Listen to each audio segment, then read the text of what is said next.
नमस्कार। स्वागत है आपका आपके आध्यात्मिक चैनल भरत संजीवनी में।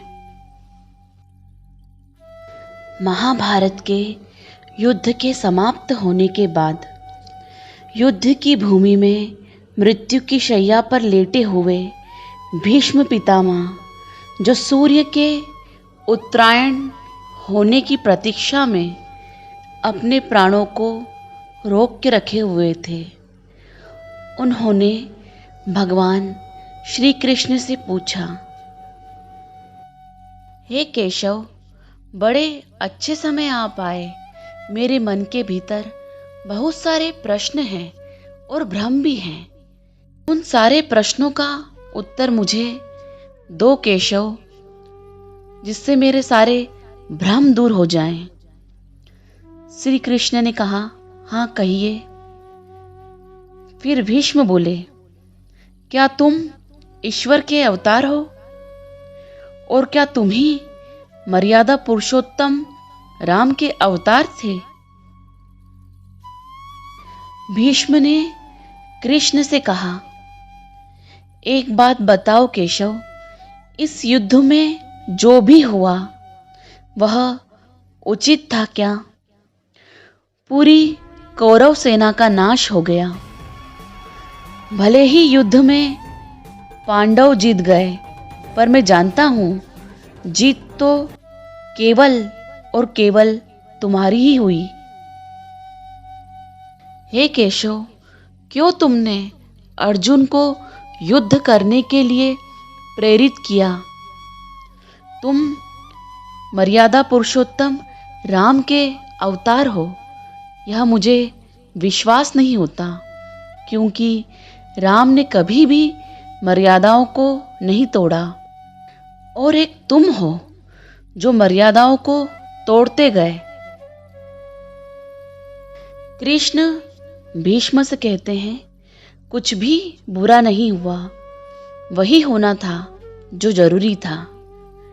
राम और मैं दोनों अलग अलग युग में जन्मे हैं। राम के युग में खलनायक भी धर्म का ज्ञान रखते थे। रावण जैसा असुर भी शिव भक्त था, और उसी रावण के घर में विभीषण जैसा संत हुआ। लेकिन मेरा जन्म इस द्वापर युग में हुआ, जहां कंस और दुर्योधन, दुशासन, जरासंध और शकुनी जैसे घोर पापी पैदा हुए, और इसी युग में बाल हत्याएं हुई। भरी सभा में एक स्त्री का चीरहरण किया गया। पितामह, यदि मैं अर्जुन को युद्ध के लिए प्रेरित नहीं करता तो धर्म का विनाश हो जाता, और पाप का अंत होना तो बहुत जरूरी है। महाभारत का पूरा युद्ध धर्म युद्ध था।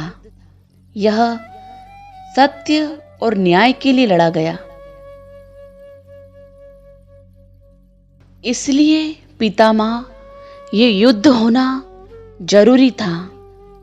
कृष्ण की बात सुन भीष्म संतुष्ट होने लगे।